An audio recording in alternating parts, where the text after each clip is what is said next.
Hello ಎಲ್ಲರಿಗೂ ನಮಸ್ಕಾರ. ಎಲ್ಲರೂ ಹೇಗಿದ್ದೀರಾ? ಐ ಹೋಪ್ ಎಲ್ಲರೂ ಚೆನ್ನಾಗಿದ್ದೀರಾ ಅಂತ ಭಾವಿಸ್ತಾ ನಾನು ಕೂಡ ತುಂಬಾನೇ ಚೆನ್ನಾಗಿದ್ದೀನಿ. ಇದು ಶಿವರಾತ್ರಿ ಹಬ್ಬಕ್ಕಿಂತ ಮುಂಚೆ ಮಾಡ್ಕೊಂಡಿರುವಂತ ಮನೆ ಕ್ಲೀನಿಂಗ್ ವ್ಲಾಗ್ ಜೊತೆಗೆ ಶಿವರಾತ್ರಿ ಹಬ್ಬನ ಒಂದು ಸಿಂಪಲ್ ಆಗಿ ಸೆಲೆಬ್ರೇಟ್ ಮಾಡಿದಂತ ವ್ಲಾಗ್‌ನ ನಾನು ಎಡಿಟ್ ಮಾಡ್ಬಿಟ್ಟು ಹಾಕಿರುವಂತದ್ದು. ಟೈಮೇ ಇರ್ಲಿಲ್ಲ. ಹಾಗಾಗಿ ಹಬ್ಬ ಮುಗಿದು ಒಂದು ವಾರ ಆದ್ಮೇಲೆ ಹಾಕ್ತಾ ಇದ್ದೀನಿ. ಇನ್ನು ಹಬ್ಬಕ್ಕೆ ಯಾವ ರೀತಿಯಾಗಿ ನಾನು ಪ್ರಿಪರೇಷನ್ ಮಾಡ್ಕೊಂಡೆ ಅನ್ನೋದ್ರ ಬಗ್ಗೆ ಒಂದಿಷ್ಟು ವಿಡಿಯೋಸ್‌ನ ಮಾಡ್ಕೊಂಡಿದ್ದೆ. ಇದೊಂದಿಷ್ಟು ಫುಟೇಜು ನೋಡ್ತಾ ಇರ್ಬೋದು. ಮಾರ್ನಿಂಗ್ ಒಂದು 4 ಗಂಟೆಗೆ ಎದ್ದು ಅಡುಗೆ ಮನೆ ಎಲ್ಲಾನು ಕ್ಲೀನ್ ಮಾಡ್ಕೊಂಡಿರೋಂಥದ್ದು. ಪಾಪ ನಮ್ಮ ಹಸ್ಬೆಂಡ್ ಕೂಡ ತುಂಬಾನೇ ಹೆಲ್ಪ್ ಮಾಡಿದ್ರು. ಯಾಕಂದ್ರೆ ನನಗೆ ಮೇಲೆ ಹೈಟ್ ಇತ್ತಲ್ವಾ, ಹೈಟ್ ಇರೋದ್ರಿಂದ ಸಿಗಲ್ಲ ಅಂತೆಲ್ಲ ಹೇಳ್ತಾ ಇದ್ದೆ. ಅದಕ್ಕೆ ನಾನು ಎಲ್ಲ ಕ್ಲೀನ್ ಮಾಡ್ಕೊಡ್ತೀನಿ ಅಂತ ಹೇಳಿದ್ರು. ಹಾಗಾಗಿ ಎಲ್ಲಾನು ಎಲ್ಲಾ ಪಾತ್ರೆ ಎಲ್ಲ ವಾಶ್ ಮಾಡ್ಕೊಂಡೆ. ಬಾಕ್ಸ್ ಎಲ್ಲಾನು ತೆಗೆದು ವಾಶ್ ಮಾಡ್ಕೊಂಡು ಎಲ್ಲ ಜೋಡಿಸ್ಕೊಂಡು ಎಲ್ಲಾನು ಎಲ್ಲ ಪಾತ್ರೆ ಎಲ್ಲ ವಾಶ್ ಮಾಡಿದ್ದೆಲ್ಲ ಹಸಿ ಇರುತ್ತಲ್ವಾ ಎಲ್ಲಾನು ಹಾಗೆ ಹೊರಗಡೆ ಎಲ್ಲ ಹಂಗೆ ಒಣ ಒಣಗಿಸ್ಲಿಕ್ಕೆ ಇಟ್ಟು ಅದಾದ್ಮೇಲೆ ಎಲ್ಲ ಕ್ಲೀನ್ ಮಾಡ್ಕೊಂಡೆ. ನಮ್ಮ ಹಸ್ಬೆಂಡ್ ಕೂಡ ಅಡಿಗೆ ಮನೆ ಎಲ್ಲ ಧೂಳೆಲ್ಲ ಕಡಿಬಿಟ್ಟು ಅದಾದ್ಮೇಲೆ ನನ್ಗೆ ಕ್ಲೀನ್ ಮಾಡ್ಕೊಟ್ರು. ತುಂಬಾನೇ ಖುಷಿ ಆಯ್ತು. ಅದೊಂದು ಫುಟೇಜ್ ಇರ್ಲಿ ಅಂತಂದು ನಾನು ಆಡ್ ಮಾಡಿರುವಂತದ್ದು. ಇನ್ನೊಂದು ವ್ಯಾಲೆಂಟೈನ್ಸ್ ಡೇಗೆ ನಾನು ಸೆಲೆಬ್ರೇಟ್ ನೋಡಿ ಎಲ್ಲರೂ ಮಾಡಿರ್ಲಿಲ್ಲ. ವ್ಯಾಲೆಂಟೈನ್ಸ್ ಹಾಗಾಗಿ ನಮ್ಮ ಡೇಗೆ ಹಸ್ಬೆಂಡ್ ಚಾಕ್ಲೇಟ್ ತಂದು ಕೊಟ್ಟರೆ, ನಮ್ಮ ಕೊಟ್ಟಿದ್ದಾರೆ ಹಸ್ಬೆಂಡ್ ನನ್ಗೆ. ವ್ಯಾಲೆಂಟೈನ್ಸ್ ಡೇ ಆದಮೇಲೆ ಕೊಡ್ತಾ ಇದ್ದಾರೆ. ಯಾಕಮ್ಮ ಹಿಂಗೆ ಲೇಟು? ಆ್ಯಕ್ಚುಲಿ ಇನ್ನೇ ಅವ್ರು ವಿಶೇ ಮಾಡಿಲ್ಲ ಫಸ್ಟ್ ಆಫ್ ಆಲ್ ವ್ಯಾಲೆಂಟೈನ್ಸ್ ಡೇಗೆ. ಅವರು ನಮಗೆ ಆ್ಯಕ್ಚುಲಿ ನಾವು ಬ್ಲ್ಯಾಕ್ ಡೇ ಸೆಲೆಬ್ರೇಟ್ ಮಾಡ್ತಿರೋದ್ರಿಂದ ನಾವು ಬ್ಲ್ಯಾಕ್ ಡೇ ಸೆಲೆಬ್ರೇಟ್ ಇಲ್ಲ, ನಮ್ದು ಬ್ಲ್ಯಾಕ್ ಡೇ ಅಷ್ಟೇ. ಅಂದರೆ ಸೆಲೆಬ್ರೇಟ್ ಹೌದಲ್ವಾ, ಅಂದರೆ ಆ ಫ್ಲೋಲ್ಲಿ ಬಂತು. ಬ್ಲ್ಯಾಕ್ ಅಂದರೆ ವ್ಯಾಲೆಂಟೈನ್ಸ್ ಡೇನ ಸೆಲೆಬ್ರೇಟ್ ಮಾಡದೇ ಇರೋದಕ್ಕೆ ಕಾರಣ ಬ್ಲ್ಯಾಕ್ ಡೇ ಮತ್ತು ಬ್ಲ್ಯಾಕ್ ಡೇ ಇರೋದ್ರಿಂದ ನಾವು ವ್ಯಾಲೆಂಟೈನ್ಸ್ ಡೇ ಸೆಲೆಬ್ರೇಟ್ ಮಾಡ್ತಾ ಇಲ್ಲ. ಆ ರೀಸನ್ಗೋಸ್ಕರ ಆ್ಯಕ್ಚುಲಿ ನೀವು ವಿಶ್ಯೂ ಮಾಡಿಲ್ಲ. ಇವತ್ತು ನನಗೆ ಡೈರಿ ಮಿಲ್ಕ್ ತಂದು ಕೊಟ್ಟಿದ್ದಾರೆ. Thank you so much. ಮದುವೆ ಮುಂಚೆ ದೊಡ್ಡ ದೊಡ್ಡ ಚಾಕ್ಲೇಟ್ಸ್ ಎಲ್ಲ ತಂದು ಕೊಡ್ತಾಯಿದ್ರು. ಈಗಂತರೂ ಇದೇ ಲಾಸ್ಟು, ಇದೇ ಚಾಕ್ಲೇಟ್ ಆಲ್ಮೋಸ್ಟ್ ಹತ್ತತ್ರ 1 ವರ್ಷ ಆಗಿ ಬಂದಿದೆ ಚಾಕ್ಲೇಟ್ ಕೊಡಿಸಿ. ಇವತ್ತೇ ತಂದು ಕೊಟ್ಟಿದ್ದಾರೆ. Thank you. ಏನು ಅನಿಸುತ್ತೆ ಅಪ್ಪಿ ಚಾಕ್ಲೇಟ್ ಕೊಡಿಸಿರೋದಕ್ಕೆ? ಏನಿಲ್ಲ, ನಿನ್ನೆ ಬಂದ್ಬಿಟ್ಟು ನಮ್ಮ ಪಾಪು ಡೆತ್ ಆಗಿತ್ತು, ಅಬಾರ್ಷನ್ ಆಗಿತ್ತು. ಹಂಗಾಗಿ ನಿನ್ನೆ ನಾವು ವ್ಯಾಲೆಂಟೈನ್ಸ್ ಡೇ ಮಾಡಿಲ್ಲ. ಹಂಗಾಗಿ ಏನು ಬೇಜಾರಾಗಬಾರ್ದು ಅನ್ನೋ ಪರ್ಪಸ್ಸಿಗೋಸ್ಕರ ಇವತ್ತೊಂದು ಚಾಕ್ಲೇಟ್ ಕೊಟ್ಟಿದ್ದೀವಿ. Okay, thank you so much. ಈಗ ಯಾವ ದೊಡ್ಡ ದೊಡ್ಡ ತಂದು ಕೊಡ್ತಿದ್ರಲ್ಲ ಮದುವೆ ಮುಂಚೆ, ಇವಾಗ ಯಾಕೆ ಹಿಂಗೆ? ಅಲ್ಲೆಲ್ಲ ಹೋಗ್ಬಿಟ್ಟಿದಾರಲ್ಲ. ಈಗ ಆಲ್ರೆಡಿ 2 ಹಾಕ್ಸಿದ್ದಾರೆ. ಅವಾಗೆಲ್ಲ ಚಾಕ್ಲೇಟ್ ಜಾಸ್ತಿ ತಂದು ಕೊಡ್ತಿದ್ರು. ಹಾಕ್ಸ್ಬೇಕು. ಇನ್ನು ಅದು ರೂಟ್ ಕೆರೆ ಮಾಡಿಸಿದ್ರೆ ಆಗುತ್ತೆ. Thank you once again. ನೋಡಿ, ಮದುವೆ ಮುಂಚೆ ಇರೋಷ್ಟು ಪ್ರೀತಿ ಮದುವೆ ಆದಮೇಲೆ ಇರೋಲ್ಲ. ಯಾಕಂದರೆ ಗ್ರಾಂಟೆಡ್ ಆಗಿಬಿಟ್ಟಿರ್ತೀವಲ್ವ, ಹಾಗಾಗಿ ಅದಕ್ಕೆ ಸಣ್ಣ ಚಾಕ್ಲೇಟ್ ದುಡ್ಡು ಕೊಟ್ಟಿದ್ದಾರೆ. It's okay, thank you. ಇದನ್ನ ತಂದು ಕೊಟ್ಟಿದ್ರಲ್ಲ ಅಂತ ಖುಷಿ ಪಡ್ಬೇಕಷ್ಟೇ ನಾನು. Thank you once again. February 14th Valentine's Day ಇತ್ತು. ಅವತ್ತು ನಾವು ಸೆಲೆಬ್ರೇಟ್ ಮಾಡಿಲ್ಲ ಅಂತ ಹೇಳಿದ್ವಲ್ಲ. ಸೊ ಹಾಗೆ ನೆಕ್ಸ್ಟ್ ಡೇಗೆ ಚಾಕ್ಲೇಟ್ ತಂದು ಕೊಟ್ಟಿದ್ರೆ. ನೆಕ್ಸ್ಟ್ ಡೇ ಸಂಡೇ ಇತ್ತು, ಶಿವರಾತ್ರಿ ಹಬ್ಬ ಇರೋದ್ರಿಂದ ಅವತ್ತೇ ನನಗೆ ಮಾರ್ನಿಂಗ್ ಬೇಗ ಎದ್ದು ಪೂಜೆ ಏನು ಮಾಡ್ಲಿಕ್ಕೆ ಆಗಿರ್ಲಿಲ್ಲ. ಹಾಗಾಗಿ ಫುಲ್ಲು ತಲೆ ಎಲ್ಲ ಎಣ್ಣೆ ಹಚ್ಕೊಂಡು ಅದಾದ್ಮೇಲೆ ಈವ್ನಿಂಗೇ ಮಾಡೋಣ ಅಂದ್ಕೊಂಡ್ವಿ. ಇನ್ನು ಪೂಜೆನ ಸಂಜೆ ಟೈಮಲ್ಲಿ ಮಾಡಿದ್ರೆ ತುಂಬಾ ಒಳ್ಳೇದು ಅಂತ ಹೇಳ್ತಾ ಇದ್ರು. ಬೆಳಗ್ಗೆ ಹಂಗೆ ಸಿಂಪಲ್ ಆಗಿ ಪೂಜೆ ಮಾಡಿದ್ರು ಹಸ್ಬೆಂಡ್. ನಾನು ಕೂಡ ಆಫೀಸಿಗೆ ಹೋಗ್ತಾ ಇರೋದ್ರಿಂದ ಮಾರ್ನಿಂಗ್ ತಲೆಗೆ ಎಣ್ಣೆ ಹಚ್ಕೊಂಡು 1 ಅವರ್ 2 ಅವರ್ಸ್ ಅಷ್ಟೇ ಬಿಡ್ಬೇಕಾಗ್ತಿತ್ತು. ಈಗ ಒಂದ್ ಸ್ವಲ್ಪ ಮಧ್ಯಾಹ್ನ ತನಕ ಸ್ವಲ್ಪ ತಲೆಗೆ ಎಣ್ಣೆ ಇರ್ಲಿ ಹಾಗೆ ಅನ್ಕೊಂಡು ಈವ್ನಿಂಗೇ ತಲೆ ಸ್ನಾನ ಮಾಡ್ಕೊಂಡಿದ್ದು. ಅದಕ್ಕಿಂತ ಮುಂಚೆ ಸರ್ಪ್ರೈಸ್ ಆಗಿ ಚಾಕ್ಲೇಟ್ ಎಲ್ಲ ಕೊಟ್ರು ನಮ್ಮ ಹಸ್ಬೆಂಡ್. ಖುಷಿ ಆಯ್ತು. ಅದೇನೋ ಗೊತ್ತಿಲ್ಲ, ಯಾವಾಗ್ಲೂ ಆತರ ಚೆನ್ನಾಗ್ ಮಾಡ್ಕೊಂಡ್ ಅಂದ್ರೆ ಏನಾದ್ರು ಒಂದು ಚಾಕ್ಲೇಟ್ ಕೊಡೋದಾಗಿರ್ಬೋದು ಅಥವಾ ಹೊರಗಡೆ ಕರ್ಕೊಂಡು ಹೋಗೋದೆಲ್ಲ ಮಾಡ್ತಾ ಇರ್ತಾರೆ. ಮದ್ವೆ ಆದ್ಮೇಲೆ ಸ್ವಲ್ಪ ಇರುತ್ತೆ ಅಲ್ವಾ, ಹಾಗಾಗಿ ನನ್ಗೆ ಶಾಕ್ ಆಯ್ತು. ಅಟ್ಲೀಸ್ಟ್ ಇದನ್ನ ತಂದು ಕೊಟ್ಟಿದ್ದಾರಲ್ಲ ಅಂತಂದು ಖುಷಿ ಪಡ್ತಾ ಇದ್ದೆ. ಇದಾದ್ಮೇಲೆ ನಾನು ಕೂಡ ಸ್ನಾನ ಮಾಡ್ಕೊಂಡು ದೇವ್ರ ಪೂಜೆ ಮಾಡಿ ಎಲ್ಲ ಪೂಜೆ ಮಾಡ್ಲಿಕ್ಕೆ ರೆಡಿ ಮಾಡ್ಕೊಂಡೆ. ಸ್ಯಾರಿ ಉಟ್ಕೋಬೇಕು ಅನ್ನಿಸ್ತು, ಸ್ಯಾರಿ ಉಟ್ಕೊಂಡಿದ್ದು. ಇದು ಮದ್ವೆ ಮುಂಚೆ ನನ್ನ ಹಸ್ಬೆಂಡ್ ನನಗೋಸ್ಕರ ಕೊಡ್ಸಿದಂತ ಡ್ರೆಸ್ಸು ತುಂಬಾನೇ ಚೆನ್ನಾಗಿದೆ. ಇದಾದ್ಮೇಲೆ ರಂಗೋಲಿ ಎಲ್ಲ ಹಾಕ್ತಾ ಇದ್ದೆ. ಅದಕ್ಕೆ ಏನೇನ್ ಬೇಕು ಎಲ್ಲಾನು ತಂದು ಕೊಡ್ತಾ ಇದ್ರು. ಹೂವೆಲ್ಲ ಇಡು ಅಂತೆಲ್ಲ ಹೇಳ್ತಾ ಸರಿ ಅನ್ಕೊಂಡು ಅಲ್ಲಿ ಸೀರೆ ಉಟ್ಕೊಂಡಾಗ ಅವ್ರಿಗೆ ನನಗ್ ಸ್ವಲ್ಪ ಕಷ್ಟ ಆಗುತ್ತೆ. ಸೊ ಸೀರೆ ಉಟ್ಕೊಂಡು ಎಲ್ಲಾನು ಮಾಡ್ಲಿಕ್ಕೆ ಆಗಲ್ಲ. ಅದ್ರಲ್ಲಿ ಸಿಂಪಲ್ ಸೀರೆ ಉಟ್ಕೊಂಡಾಗ ಏನ್ ಬೇಕಾದ್ರೂ ಮಾಡ್ಬೋದು. ಏನಾದ್ರೂ ಕೆಲಸ ಏನಾದ್ರೂ ಇದ್ರ ಅಡಿಗೆ ಆಗಿರ್ಬೋದು ಅಥವಾ ಪೂಜೆ ಆಗಿರ್ಬೋದು, ಹೊರಗಡೆ ಹೋಗೋದೆಲ್ಲಾನು ಮಾಡ್ಬೋದು. ಬಟ್ ಹೆವಿ ಡ್ರೆಸ್ ಅಂದ್ರೆ ಹೆವಿ ಸ್ಯಾರಿ ಉಟ್ಕೊಂಡಾಗ, ಹೆವಿ ಡ್ರೆಸ್ ಹಾಕೊಂಡಾಗ ಅಷ್ಟೇ, ಸ್ಯಾರಿ ಉಟ್ಕೊಂಡಾಗ ಅಷ್ಟೇ, ಆತರ ಎಲ್ಲ ಆಗೋದಿಲ್ಲ. ಕರೆಕ್ಟ್ ಆರಾಮಾಗಿ ಕುತ್ಕೋಬೇಕು ಅನ್ಸುತ್ತೆ. ಏನೇ ಕೆಲಸ ಮಾಡ್ಬೇಕು ಅಂತ ಅನ್ಸೋದಿಲ್ಲ. ಇದು ನನಗೆ ಗೊತ್ತಿರುವಂತ ರಂಗೋಲಿನ ನಾನು ಹಾಕ್ತೆ. ಇನ್ನೊಂದೇನಂದ್ರೆ ಪ್ರತಿನಿತ್ಯ ರಂಗೋಲಿ ಹಾಕ್ತಾನೆ ಇರ್ಬೇಕಿಲ್ಲ ಅಂದ್ರೆ ಒಂದೆರಡು ದಿನ ಬಿಟ್ಟು ಒಂದ್ 3 ದಿನ ಬಿಟ್ಟು ರಂಗೋಲಿ ಹಾಕ್ತಾ ಹೋದಾಗ ಮರ್ತೋಗ್ತಿರುತ್ತೆ. ಎಷ್ಟೇ ರಂಗೋಲಿ ಗೊತ್ತಿದ್ರುನು ಈ ತರ ರಂಗೋಲಿ ಹಾಕೋದು ಬಿಟ್ಬಿಟ್ಟಾಗ ರಂಗೋಲಿನೇ ನೆನಪಿರೋದಿಲ್ಲ. ಒಂದು ಚುಕ್ಕಿ ಮಿಸ್ ಆಗಿದ್ದಕ್ಕೆ ರಂಗೋಲಿನೇ ಮಿಸ್ ಆಗೋಗ್ಬಿಡುತ್ತೆ.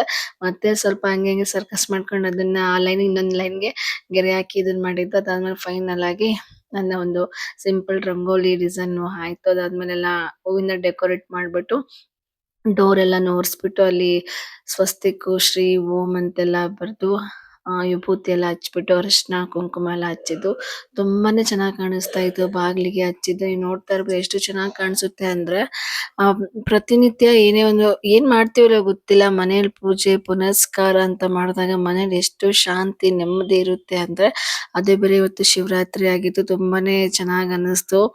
ಅದು ಬೇಗ ಎದ್ದು ಪೂಜೆ ಮಾಡಿದ್ರೆ ಇನ್ನೂ ಚೆನ್ನಾಗಿ ಅನಿಸ್ತಾ ಇತ್ತು. ಆದ್ರೆ ನಾನ್ ಲೇಟ್ ಆಗಿ ಎದ್ದೆ. ಒಂದು 7 ಗಂಟೆಗೆ ಎದ್ದಿದ್ದು. ಅದೇನೋ ಗೊತ್ತಿಲ್ಲ ಬೆಳಗ್ಗೆ ಬೇಗ ಎದ್ದಾಗ ಪೂಜೆ ಮಾಡ್ದಾಗ ಇರುವಂತ ವೈಬ್ ಅದು ಎಷ್ಟು ಚೆನ್ನಾಗಿರುತ್ತೆ ಗೊತ್ತಾ? ಅದು ಲೇಟ್ ಆಯ್ತು ಏನು ಮಾಡಕ್ಕಾಗಲ್ಲ. ಕೆಲವೊಂದ್ ಸಂದರ್ಭದಲ್ಲಿ ಅಡ್ಜಸ್ಟ್ ಮಾಡ್ಕೊಂಡು ಹೋಗ್ಬೇಕಾಗುತ್ತೆ. ಇನ್ನು ಪೂಜೆಗೆಲ್ಲ ರೆಡಿ ಮಾಡ್ಕೊಂಡು ಫಸ್ಟ್ ಎಲ್ಲಾನು ಒರೆಸಿಟ್ಕೊಂಡು ಅದಾದ್ಮೇಲೆ ದೇವ್ರನ್ನ ಆಹ್ವಾನ ಮಾಡ್ಕೊಂಡಾದ್ಮೇಲೆ ಎಲ್ಲಾನು ಹೂ ಮುಡ್ಸಿ ಮತ್ತೆ ನಮ್ಮನೇಲಿ ಸಿಂಪಲ್ ಆಗಿ ಒಂದು ವಿಗ್ರಹ ಇತ್ತು. ಅದು ನಾನು ಇದ್ರಲ್ಲಿ ಆನ್ಲೈನ್ ತಗೊಂಡಿದ್ದೆ. ಅದರಲ್ಲೇ ಪೂಜೆ ಮಾಡಿದ್ದು ತುಂಬಾ ಚೆನ್ನಾಗಿತ್ತು. ಶಿವಂದು ಆಕ್ಚುಲಿ ವಿಗ್ರಹದಲ್ಲಿ ಪೂಜೆ ಮಾಡ್ಬೇಕಿತ್ತು. ನಮ್ಮನೇಲಿ ಏನಿರುತ್ತೋ ಅದನ್ನೇ ನಾವು ಅದನ್ನ ಇಟ್ಬಿಟ್ಟು ಪೂಜೆ ಮಾಡಿದ್ದು. ಅನ್ಕೊಳಕ್ಕಿಂತ ತುಂಬಾನೇ ಚೆನ್ನಾಗಿ ರೆಡಿ ಮಾಡಿದೆ ನಾನು. ಸಿಂಪಲ್ ಆಗಿ ಆಕ್ಚುಲಿ ಇನ್ನೊಂದೇನಂದ್ರೆ ನಾನು ಏನ್ ಅನ್ಕೊಂಡಿರ್ತೀನಿ ಅದಕ್ಕಿಂತ ಒಂದ್ ಸ್ವಲ್ಪ ಜಾಸ್ತಿನೇ ಆಗಿರುತ್ತೆ. ಒಂದೊಂದ್ಸಲಿ ಎಲ್ಲಾ ಪ್ಲಾನ್ ಮಾಡ್ಕೊಂಡಿರ್ತೀನಿ ಅದು ಆಗೋದಿಲ್ಲ. ಕೆಲವೊಂದ್ ಸಂದರ್ಭದಲ್ಲಿ ಏನೋ ಪ್ಲಾನ್ ಮಾಡ್ಕೊಂಡಿರಲ್ಲ ತುಂಬಾ ಚೆನ್ನಾಗಿ ಪೂಜೆ ಆಗಿರುತ್ತೆ. ಅದು ತುಂಬಾ ಖುಷಿ ಆಗುತ್ತೆ. ನಾನು ನಮ್ಮ ಹಸ್ಬೆಂಡ್‌ಗೆ ಅಪ್ಪಿ ನೋಡಿ ಯಾವ ರೀತಿಯಾಗಿ ಮಾಡ್ತಾ ಇದೀನಿ ಚೆನ್ನಾಗಿ ಕಾಣಿಸ್ತಿದೆ ಅಲ್ವಾ ಪೂಜೆದೆಲ್ಲ ಚೆನ್ನಾಗಿ ಮಾಡ್ತಿದ್ದೆ ಅಪ್ಪಿ. ಇರೋ ಐಟಮ್ಸ್‌ನಲ್ಲೇ ಅನ್ಕೊಂಡೇ ಇರ್ಲಿಲ್ಲ ನಾನು. ಆಕ್ಚುಲಿ ನಾನು ಅಭಿಷೇಕ ಮಾಡ್ಬೇಕು ಅಂತೆಲ್ಲ ಅನ್ಕೊಂಡಿದ್ದೆ ಶಿವಲಿಂಗಕ್ಕೆ. ಆದ್ರೆ ಯಾಕೋ ಬೇಡ ಅನ್ನಿಸ್ತು. ಬೆಳಗ್ಗೆನೇ ಮಾಡಿದ್ರೆ ಚೆನ್ನಾಗಿರ್ತಿತ್ತು. ನೆಕ್ಸ್ಟ್ ಇಯರ್ ಇಂದ ಮಾಡ್ಕೊಂಡು ಹೋಗೋಣ ಎಲ್ಲಾನು ಪ್ರೊಸೀಜರ್ ಕರೆಕ್ಟ್ ಆಗಿ ಒನ್ ಬೈ ಒನ್ ಕರೆಕ್ಟ್ ಆಗಿ ಮಾಡ್ಕೊಂಡು ಹೋಗ್ಬೇಕು. ಯಾವಾಗೋ ನಮ್ಗೆ ಇಷ್ಟ ಆಕ್ಚುಲಿ ಅದು ಪ್ಲಾನಿಂಗ್ ಇರ್ಬೇಕು. ನಾವೇನೋ ಒಂದ್ ಮಾಡ್ತೀವಿ ಅಂತ ಅಂದಾಗ ಪ್ಲಾನಿಂಗ್ ಇದ್ದಾಗ ಎಲ್ಲರೂ ತುಂಬಾ ಚೆನ್ನಾಗಾಗುತ್ತೆ. ಇನ್ನು ಹಬ್ಬ ರೀತಿ ಅನ್ಕೊಂಡು ಈಗ ನಾರ್ಮಲ್ ಆಗಿ ಹೆಂಗ್ ಮಾಡ್ತೀವೋ ಹಂಗೆ ಮಾಡಕ್ ಹೋದ್ರೆ ಏನು ಅನ್ಸೋದಿಲ್ಲ. ಸ್ವಲ್ಪ ಮುಂಚೆನೆ ಆಕ್ಚುಲಿ ಅದು ನಾನು ಎಲ್ಲಾನು ಏನೇ ಮಾಡ್ಬೇಕಂದ್ರೂ ಮುಂಚೆನೆ ಪ್ಲಾನ್ ಮಾಡ್ಕೊಂಡಿರ್ತೀನಿ. ಈ ಸಲಿ ನಾನು ಪ್ಲಾನ್ ಮಾಡ್ಕೊಂಡಿರಲಿಲ್ಲ. ಅದು ಸಂಡೇ ಬೇರೆ ಬಂದಿದ್ರಿಂದ ವಾರ ಪೂರ್ತಿ ಕೆಲಸ ಮಾಡಿರ್ತೀವಿ. ಆ ಒಂದು ದಿನ ಏನೋ ಫುಲ್ ರೆಸ್ಟ್ ಅಲ್ಲಿ ಇರೋಣ ಅನ್ಸ್ಬಿಡುತ್ತೆ. ಅದ್ರಲ್ಲೂ ಸಂಡೇ ಬೇರೆ ಆಕ್ಚುಲಿ ಬೇರೆ ದಿನ ಬಂದ್ರೆ ನಮ್ಗೆ ರಜೆ ಇರ್ತಿರ್ಲಿಲ್ಲ. ಅವತ್ತೆ ಮಾರ್ನಿಂಗ್ ಎಲ್ಲ ಪೂಜೆ ಮಾಡೇ ಹೋಗ್ಬೇಕಿತ್ತು. ಆದ್ರೆ ಸಂಡೇ ಬಂದ್ರಿಂದ ನಮಗೂ ಅಷ್ಟಾಗಿ ಆಕ್ಚುಲಿ ನನಗೆ ಅಷ್ಟಾಗಿ ಇದು ಅನಿಸ್ತಿಲ್ಲ. ಯಾಕಂದ್ರೆ ಫೆಬ್ರವರಿ 14 ಸ್ವಲ್ಪ ಆ ಒಂದಿನ ಮರಿಲಿಕ್ಕೆ ಆಗಲ್ವಲ್ಲ. ಆ ನೆನಪಲ್ಲೇ ಸ್ವಲ್ಪ ಇದ್ದಿದ್ರಿಂದ ಸ್ವಲ್ಪ ಏನೋ ಒಂಚೂರು ಬೇಜಾರಾಯ್ತು. ಆ ಒಂದು ಬೇಜಾರನ್ನ ಮರ್ಸಕ್ಕೋಸ್ಕರ ನಮ್ಮ ಹಸ್ಬೆಂಡ್ ನನ್ನ ತಲೆಗೆಲ್ಲ ಎಣ್ಣೆ ಹಚ್ಬಿಟ್ಟು ಅದಾದ್ಮೇಲೆ ಚಾಕ್ಲೇಟ್ ಎಲ್ಲ ತಂದು ಕೊಟ್ರು. ಅದೊಂದು ಸ್ವಲ್ಪ ಖುಷಿ ಆಯ್ತು. ಹಾಗೆ ಇದ್ರೆ ಏನು ಮಾಡಕ್ಕಾಗಲ್ಲ ಅನ್ಕೊಂಡು ಅಟ್ಲೀಸ್ಟ್ ದೇವ್ರ ಪೂಜೆನಾದ್ರೂ ಮಾಡ್ಬೇಕು. ಇದು ಶಿವರಾತ್ರಿ ಅನ್ಕೊಂಡು ತುಂಬಾ ಚೆನ್ನಾಗಿ ಅನ್ಕೊಂಡಿದ್ದಕ್ಕಿಂತ ಪೂಜೆ ತುಂಬಾ ಚೆನ್ನಾಗಾಯ್ತು. ಅದೇ ತುಂಬಾ ಖುಷಿ. ಅದ್ರಲ್ಲೂ ಶಾವಂತಿಗೆ ಹೂವು ಹಳದಿ ಶಾವಂತಿಗೆ ಎಷ್ಟು ಚೆನ್ನಾಗಿ ಕಾಣಿಸುತ್ತೆ ದೇವ್ರಿಗೆ ಫೋಟೋಸ್ಗಳಿಗೆಲ್ಲ ಅಂತ ಅಂದ್ರೆ ಆ ಬಿಳಿದು ಅಷ್ಟು ನಾನು ಡಿಸೈನ್ ಎಲ್ಲ ಮಾಡಿದ್ದೀನಿ. ಡೆಕೋರೇಟ್ ಎಲ್ಲ ಮಾಡಿದ್ರೆ ಅಷ್ಟು ಲುಕ್ ಕಾಣಿಸ್ತಾ ಇರ್ಲಿಲ್ಲ. ನಾನು ಹೇಳ್ತಾ ಇದ್ದೆ ಅಷ್ಟು ಚೆನ್ನಾಗಿ ಕಾಣಿಸ್ತಾ ಇಲ್ವಲ್ಲ ಡೆಕೋರೇಟ್ ಎಲ್ಲ ಮಾಡಿರೋದು ಅಂತ ಹೇಳಿದ್ದು. ಇಲ್ಲ ಪರವಾಗಿಲ್ಲ ಏನಾದ್ರು ತುಂಬಾ ಚೆನ್ನಾಗಿ ಕಾಣಿಸ್ತಾ ಇದೆ. ವಿಡಿಯೋದಲ್ಲಿ ಅಷ್ಟು ಚೆನ್ನಾಗಿ ಕಾಣಿಸ್ತಿಲ್ಲ ಅಂದ್ರೂ ಅದು ತುಂಬಾ ನೋಡ್ಲಿಕ್ಕೆಲ್ಲ ತುಂಬಾ ಚೆನ್ನಾಗಿದೆ ಬಿಡು. ಇಷ್ಟೆಲ್ಲ ಮಾಡಿದಿರಲ್ವಾ ಇರೋ ಐಟಮ್ಸ್ನೆಲ್ಲ ಬಳಸ್ಕೊಂಡು ಅದು ತುಂಬಾ ಖುಷಿ ಆಯ್ತು. ಇನ್ನು ನಾವು ನೈವೇದ್ಯಕ್ಕೆ ಅಂತಂದು 5 ತರ ಹಣ್ಣನ್ನ ಇಟ್ಟಿರೋಂಥದ್ದು. ತುಂಬಾನೇ ಆಕ್ಚುಲಿ 3 ತರ ಹಣ್ಣಿತ್ತು. ಇನ್ನೊಂದು ದ್ರಾಕ್ಷಿ ಕೂಡ ಒಣ ದ್ರಾಕ್ಷಿ ಎಲ್ಲ ತಗೊಂಬಂದ್ ಇಟ್ಟಿದ್ರು. ಅದಕ್ಕೆ ಸ್ವಲ್ಪ ಹನಿನು ಕೂಡ ನಾವೇನು ಬಳಸಿರ್ಲಿಲ್ಲ. ಏನಾದ್ರೂ ಈಗ ಏನೋ ಒಂದು ದೇವರಿಗೆ ಪೂಜೆ ಮಾಡ್ಬೇಕು ಅಥವಾ ನೈವೇದ್ಯ ಮಾಡ್ಬೇಕು ಅಂದಾಗ ಕೆಲವೊಂದನ್ನ ತಿಂದಿರಬಾರ್ದು ಮುಟ್ಟಿರಬಾರ್ದು. ಯಾಕಂದ್ರೆ ಮನೇಲಿ ಎಲ್ಲಾ ಹೆಣ್ಮಕ್ಳು ಮನೇಲಿ ಅಂದ್ಮೇಲೆ ಎಲ್ಲಾ ಹೆಣ್ಮಕ್ಳು ಇದ್ದೇ ಇರ್ತಾರೆ. ಪೀರಿಯಡ್ಸ್ ಆಗಿರ್ತಾರೆ. ಸೊ ಆ ಟೈಮಲ್ಲಿ ತುಪ್ಪ ಆಗಿರ್ಬೋದು ಅಥವಾ ಜೇನುತುಪ್ಪ ಹಾಲು ಇವನ್ನೆಲ್ಲ ಬಳಸಿರ್ತೀವಿ. ಅದನ್ನೇ ನಾವು ಯೂಸ್ ಮಾಡಬಾರ್ದು. ಅದು ನಾನು ಕೂಡ ಅದನ್ನ ಪಾಲಿಸೋದಿಲ್ಲ. ಹಾಗೆ ಹೊಸದಾಗಿ ಹನಿ ಕೂಡ ತಂದಿಟ್ಟಿದ್ರು ಅದನ್ನ ಬಳಸಿದ್ದು. ಹಾಗಾಗಿ 5 ತರದ ನೈವೇದ್ಯನ ಇಟ್ಟಿದ್ದು. ಅದು ಗೊತ್ತೇ ಅನ್ಕೊಂಡೇ ಇಲ್ಲ. ಅದೊಂಥರ ಮಿರಾಕಲ್ ಅಂತಾನೆ ಅನ್ಸುತ್ತೆ. ಯಾಕಂದ್ರೆ ನಾವು ಪೂಜೆ ಇಷ್ಟು ಚೆನ್ನಾಗಿ ಮಾಡ್ತೀವಿ ನೈವೇದ್ಯನ ಇಷ್ಟೆಲ್ಲ ಇಡ್ತೀವಿ ಅಂತೆಲ್ಲ ಅನ್ಕೊಂಡೇ ಇರ್ಲಿಲ್ಲ. ಕೆಲವೊಂದು ಅನ್ಕೊಂಡಿದ್ದಕ್ಕಿಂತ ಚೆನ್ನಾಗ್ ಆಗುತ್ತಲ್ವಾ ಅದಕ್ಕೆ ನನಗೆ ತುಂಬಾನೇ ಖುಷಿ ಆಗುತ್ತೆ. ಇನ್ನೊಂದ್ಸಲಿ ಪ್ಲಾನ್ ಮಾಡ್ಕೊಂಡ್ರು ಆಗೋದಿಲ್ಲ. ಹಾಗಾಗಿ ನಾನು ಹೇಳ್ಕೊಂತಾ ಇದ್ದೀನಿ. ಅದೇನೋ ಗೊತ್ತಿಲ್ಲ. ಬೇಗನೆ ಇವತ್ತೇನೋ ಒಂದು ವ್ಲಾಗ್ ಮಾಡ್ಕೊಂಡಿರ್ತೀನಿ ಅಂತಂದ್ರೆ ನೆಕ್ಸ್ಟ್ ಡೇಗೆ ಅದನ್ನ ಅಪ್ಲೋಡ್ ಮಾಡ್ಬೇಕು ಅಂತ ಅನ್ಕೊಂತೀನಿ. ಅದ್ ಏನ್ ಮಾಡಿದ್ರು ಆಗಲ್ಲ. ಅದೇ ಒಂದ್ ಬೇಜಾರು. ಯಾವಾಗ ನನಗ್ ಫ್ರೀ ಇರುತ್ತೆ, ಇವತ್ತು ನನಗ್ ಫ್ರೀ ಇದೆ, ವೀಕ್ ಆಫ್ ಇದೆ, ಹಾಗಾಗಿ ನಾನು ವಿಡಿಯೋಸ್ನ ಎಡಿಟ್ ಮಾಡಿ ಹಾಕ್ತಾ ಇದೀನಿ. ಸೊ ತುಂಬಾ ಲೇಟ್ ಆಗಿ ಅಪ್ಲೋಡ್ ಮಾಡಿರೋಂಥದ್ದು ಅದೇ ಒಂದು ಬೇಜಾರು. ಏನು ಮಾಡ್ಲಿಕ್ಕಾಗಲ್ಲ. ಆಮೇಲೆ ಇನ್ನೂ ಒಂದು ಖುಷಿ ವಿಚಾರ ಏನು ಅಂದ್ರೆ ಶಿವರಾತ್ರಿ ದಿನನೇ ನಾನು ಈಗ ಹೊಸ ಮೈಕ್ ಕೂಡ ಬುಕ್ ಮಾಡಿದ್ದ. ಮೈಕ್ ಕೂಡ ಬಂತು. ತುಂಬಾನೇ ಖುಷಿ ಆಯ್ತು. ಯಾಕಂದ್ರೆ ಈಗ ಒಳ್ಳೆ ದಿನ ಬಂದಿದೆ. ಅದ್ರಲ್ಲೂ ಶಿವರಾತ್ರಿ ಹಬ್ಬದ ದಿನ ದೇವಸ್ಥಾನಕ್ಕೆ ಹೋಗೋ ಟೈಮಲ್ಲೇ ಬಂದಿದ್ದು. ತುಂಬಾನೇ ಖುಷಿ ಆಗ್ತಿದೆ. ಇನ್ನ ಪೂಜೆ ಎಲ್ಲ ಮನೆಯಲ್ಲಿ ಪೂಜೆ ಮುಗಿಸ್ಕೊಂಡು ನಾವು ದೇವಸ್ಥಾನಕ್ಕೆ ಹೋಗೋಣ ಅಂತ ದೇವಸ್ಥಾನಕ್ಕೆ ಹೋಗ್ತಾ ಇದ್ವಿ. ಅಪ್ಪ ದೇವಸ್ಥಾನಕ್ಕೆ ಹೋಗಿದೀವಿ. ಸಿಕ್ಕಾಪಟ್ಟೆ ರಶ್ ಇತ್ತು. ಹಾಗೆ ಹೊರಗಡೆ ದೀಪನ ಹಚ್ಲಿಕ್ಕೆ ಮನೆಗೆ ತಂದು ದೀಪ ಕೊಟ್ಟಿದ್ರು. ದೀಪ ಒಂದು ಹಚ್ಚಿ ದೇವ್ರಿಗೆ ಕೈ ಮುಗ್ದು ಮನೆಗ್ ಬಂದ್ವಿ. ಹಾಯ್, ಎಲ್ಲರಿಗೂ ನಮಸ್ಕಾರ. ಇವತ್ತು ಶಿವರಾತ್ರಿ ಹಬ್ಬ ಇರೋದ್ರಿಂದ ಪ್ರತಿಯೊಬ್ಬರಿಗೂ ಮಹಾಶಿವರಾತ್ರಿ ಹಬ್ಬದ ಹಾರ್ದಿಕ ಶುಭಾಶಯಗಳು. ಆ ದೇವರ ಅನುಗ್ರಹ ಪ್ರತಿಯೊಬ್ಬರಿಗೂ ಇರ್ಲಿ ಅಂತಂದು ನಾನು ಆ ದೇವರಿಗೆ ಪ್ರಾರ್ಥಿಸ್ತೀನಿ. ಸೊ ಇವತ್ತು ತುಂಬಾನೇ ಖುಷಿ ಆಗ್ತಿದೆ. ಒಂದು ಹಬ್ಬ ಇದ್ರದ್ದು ಒಂದ್ ಕಡೆ ಆದ್ರೆ, ಮತ್ತೊಂದು ಏನಪ್ಪಾ ಅಂದ್ರೆ ಶಿವರಾತ್ರಿ ಹಬ್ಬದ ದಿನನೇ ನನಗೆ ಮೈಕ್ ಬಂದಿದೆ ಮನೆಗೆ. ತುಂಬಾ ದಿನ ಕನ್ಸಿದೆ, ನೆರವೇರುವಂತದ್ದು. ಅದಕ್ಕೋಸ್ಕರ ಫಸ್ಟ್ ಈಗ ಒಂದ್ ಮೈಕ್ ಹಾಕೊಂಡು ನಾನು ವ್ಲಾಗ್ ಸ್ಟಾರ್ಟ್ ಮಾಡ್ತಾ ಇದ್ದೀನಿ. ಯಾವ ರೀತಿಯಾಗಿ ಬರುತ್ತೆ ಏನು ಅಂತ ಚೆಕ್ ಮಾಡ್ಬೇಕು ಅಂತ. ನಾವು ಆಫೀಸಲ್ಲಿ ಕೂಡ ನಮ್ಮ ನ್ಯೂಸ್ ಚಾನಲ್ ಇದೇ ಮೈಕ್ ನ ಯೂಸ್ ಮಾಡ್ತಾ ಇದ್ರು. ತುಂಬಾ ಚೆನ್ನಾಗಿ ಅನಿಸ್ತು ನನಗೆ. ಹಾಗಾಗಿ ನನ್ನ ಪರ್ಸನಲ್ ವ್ಲಾಗ್ ಮಾಡ್ಲಿಕ್ಕೆ ಅಂತ ನಾನು ತಗೊಂಡಿದ್ದು. ತುಂಬಾನೇ ಇಷ್ಟ ಆಗ್ತಿದೆ. ನಮ್ಮನೆಯವ್ರಿಗೆ ಶಾಕು, ದುಡ್ಡಿಲ್ಲ ಅಂತೀರಾ ಎಲ್ಲಿ ಹೇಗೆ ಏನು ಅಂತ. ಇದು ಸ್ವಲ್ಪ ಸ್ಯಾಲ್ರಿದು ಸ್ವಲ್ಪ ಹಂಗೆ ನಾನು ಕೂಡಿಟ್ಕೊಂಡಿದ್ದೆ. ಅಂದ್ರೆ ಅಮೌಂಟ್ ಸ್ವಲ್ಪ ಹಾಕ್ಬೇಕಿತ್ತು, ಹಾಕಿರ್ಲಿಲ್ಲ. ಆ ಒಂದು ರೀಸನ್ಗೋಸ್ಕರ ತಗೊಂಡಿದ್ದು. ಅದು ಇವತ್ತು ಬಂದಿದೆ ಅಂತ ತುಂಬಾ ಖುಷಿ ಆಗ್ತಿದೆ. ಈ ಒಂದು ಮೈಕ್ ತಗೊಂಡಿರೋದ್ರ ಬಗ್ಗೆ ಆಗಿರ್ಬೋದು, ಶಿವರಾತ್ರಿ ಹಬ್ಬ ಇರೋದ್ರ ಬಗ್ಗೆ ಏನ್ ಹೇಳ್ತೀರಾ ನಮ್ಮ ಹಸ್ಬೆಂಡ್ ಕೇಳೋಣ ಬನ್ನಿ. ಆಯ್ಮ, ಮೈಕ್ ತಗೊಂಡಿದ್ದಕ್ಕೆ ಏನ್ ಅನಿಸ್ತಿದೆ? ಶಾಕ್ ಆಗ್ತಾ ಇದೆ ನನಗೆ. 3,000 ರೂಪಾಯಿ ಅಮೌಂಟ್ ಅಂತಂದ್ರು ಅದು ಎಲ್ಲಿಂದ ಬಂತು ಅಂತಲೇ ಗೊತ್ತಾಗ್ಲಿಲ್ಲ. ಈಗ ಸ್ಯಾಲ್ರಿ ನಾನು ನಿಮ್ಗೆ ಎಷ್ಟು ಕೊಟ್ಟಿದ್ದು? ಬೇಡ ಸ್ಯಾಲ್ರಿ ವಿಚಾರ ಎಲ್ಲ ಇದ್ರಲ್ಲಿ ಬೇಡ. ಫುಲ್ ಅಮೌಂಟ್ ಪೇ ಮಾಡಿದ್ದು ನಾನು ನಿಮಗೆ. ಸರಿ ಆಯ್ತು ಬಿಡಮ್ಮ. ಫುಲ್ ಅಮೌಂಟ್ ಪೇ ಮಾಡಿದ್ನಾ? ಸರಿ ಆಯ್ತು ಬಿಡು.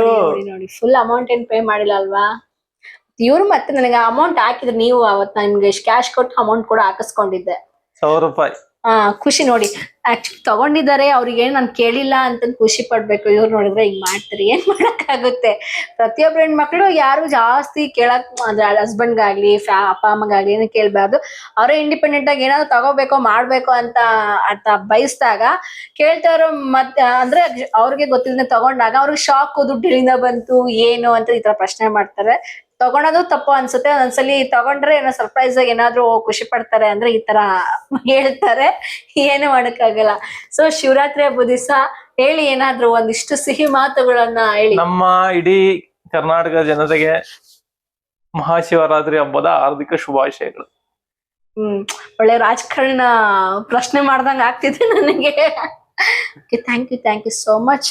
ಶಿವರಾತ್ರಿ ಹಬ್ಬದ ದಿನ ನನಗೆ ಸಿಕ್ಕಿರೋಂಥದ್ದು ತುಂಬಾ ಅಂದ್ರೆ ದೇವಸ್ಥಾನದಲ್ಲಿ ಇದ್ದಾಗೆ ನಮಗೆ ಕಾಲ್ ಬಂತು. ಅದೇನೋ ಗೊತ್ತಿಲ್ಲ, ದುಡ್ಡು ಕೊಟ್ಟೆ ತಗೊಂಡಿರೋದು. ಬಟ್ ಅದು ಶಿವರಾತ್ರಿ ಹಬ್ಬದ ದಿನ ಬಂದಿದೆ ಅಂದ್ರೆ ತುಂಬಾನೇ ಖುಷಿ ಆಗ್ತಿದೆ.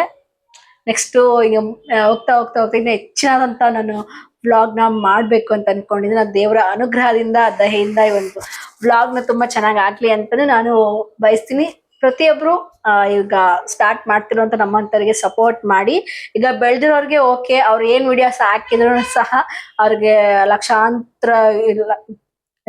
ಗಂಟ್ಲೆ ವ್ಯೂಸ್ ಆಗ್ತಾ ಇರುತ್ತೆ. ಅದೇ ರೀತಿಯಾಗಿ ಪರ್ಸನಲ್ ಅಂದ್ರೆ ಈಗ ಪ್ರೊಫೆಷನಲ್ ಕೆಲಸ ಬಿಟ್ಟು ನಾವು ಪರ್ಸನಲ್ ಆಗಿ ಒಂದಿಷ್ಟು ಒತ್ತು ಕೊಟ್ಟು ವಿಡಿಯೋ ಮಾಡ್ತಾ ಇದೀವಿ ಅಂದಾಗ ದಯವಿಟ್ಟು ಸಪೋರ್ಟ್ ಮಾಡಿ. ನಾವು ಕೂಡ ಯಾರೆಲ್ಲ ಈಗ ಸ್ಟಾರ್ಟ್ಅಪ್ ಅಲ್ಲಿ ಇದ್ದಾರೆ ಅವ್ರಿಗೂ ನಾವು ಕೂಡ ಸಪೋರ್ಟ್ ಮಾಡ್ತೀವಿ ಅಂತ ನಾನು ಹೇಳ್ತೀನಿ. ಏನ್ ಹೇಳ್ತೀರಾ ರೀ? ಅಲ್ವಾ? ಹೌದು. ಮತ್ತೆ ನೆಕ್ಸ್ಟ್ ನಾನು ಮತ್ತೆ ಹೋಗ್ತಾ ಬೇರೆ ವ್ಲಾಗ್ ನ ಮಾಡ್ತೀನಿ. ಅಲ್ಲಿ ಸಿಗುವ. ಬಾಯ್. ನೋಡಿದಲ್ಲ, ಮೈಕ್ ಬಗ್ಗೆ ಒಂದಿಷ್ಟು ಡಿಸ್ಕಷನ್ ಮಾಡ್ಬಿಟ್ಟು ಅದಾದ್ಮೇಲೆ ಟೈಮ್ ಆಗ್ಬಿಟ್ಟಿತ್ತು 9 ಗಂಟೆ. ನಾವು ಬೇರೆ ಕಡೆನೂ ದೇವಸ್ಥಾನಕ್ಕೆ ಹೋಗಿದ್ವಿ. ಮನೆ ಹತ್ರ ಮುಗಿಸ್ಕೊಳದಾದ್ಮೇಲೆ ನಾವು ಯಾವಾಗ್ಲೂ ಹೋಗುವಂತ ಶಿವನ್ ದೇವಸ್ಥಾನಕ್ಕೆ ಬಂದು ಅಲ್ಲಿ ಸಹ ದರ್ಶನ ಮುಗಿಸ್ಕೊಂಡು ಮಕ್ಳು ತುಂಬಾ ಚೆನ್ನಾಗಿ ಭರತನಾಟ್ಯಂ ಡ್ಯಾನ್ಸ್ ಮಾಡ್ತಿದ್ರು. ನನಗೂ ನೋಡಿ ತುಂಬಾನೇ ಖುಷಿ ಆಯ್ತು. ಎಷ್ಟ್ ಚೆನ್ನಾಗಿ ಮಾಡ್ತಾರಲ್ಲ. ನನಗೊಂದು ಯಾಕಂದ್ರೆ ಕಲಿಯೋಂತವ್ರಿಗೆ ಅಥವಾ ಕಲ್ತಿರೋರಿಗೆ ಒಂದು ಅವಕಾಶ ಸಿಕ್ಕರೆ ಸಾಕು, ಒಂದು ಸ್ಟೇಜ್ ಸಿಕ್ಕರೆ ಸಾಕು ಅಂತ ಅನಿಸ್ತಿರುತ್ತೆ. ನನಗೂ ಅದೇ ಫೀಲ್ ಆಗ್ತಾ ಇತ್ತು. ಇನ್ನು ದೇವ್ರ ದರ್ಶನ ಮುಗಿಸ್ಕೊಂಡು ಎಷ್ಟು ಚೆನ್ನಾಗಿತ್ತು ಅಂದ್ರೆ ಒಂಥರ ಧರ್ಮಸ್ಥಳ ಮಂಜುನಾಥ ಸ್ವಾಮಿ ದೇವಸ್ಥಾನ ನೋಡ್ದಂಗೆ ಫೀಲ್ ಆಗೋಯ್ತು. ಅಲ್ಲಿಗೆ ಹೋಗಕ್ಕಿಂತ ಇಲ್ಲಿನ ದರ್ಶನ ಮಾಡ್ಕೊಂಡ್ವಿ ಅಂತ ತುಂಬಾನೇ ಖುಷಿ ಆಯ್ತು.